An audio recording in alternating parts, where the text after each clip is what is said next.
Buonasera e ben ritrovati con l'informazione flash di New Sicilia. Vediamo insieme i titoli più importanti del pomeriggio.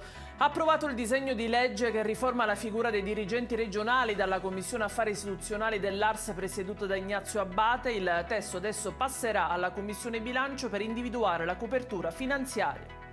Sono risultati negativi invece gli esami tossicologici effettuati su Aurora Maniscalco, la giovane hostess palermitana morta tragicamente a Vienna dopo essere precipitata dal terzo piano del suo alloggio. A confermarlo sono alcuni familiari della ragazza che restano convinti che non si sia trattato di un suicidio.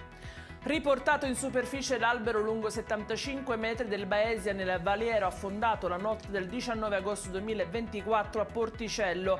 La società londinese TMC sta coordinando le operazioni di recupero, l'imbarcazione invece sarà ispezionata dai tecnici della procura che sta indagando sulle cause che hanno provocato il naufragio.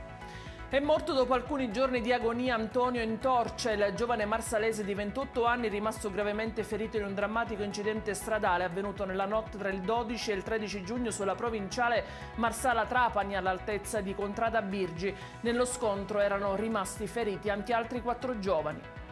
E in chiusura il meteo, temperature in aumento domani in Sicilia, il peggio è previsto per Palermo dove si attendono 33 gradi, giovedì sempre nel capoluogo siciliano se ne toccheranno 35.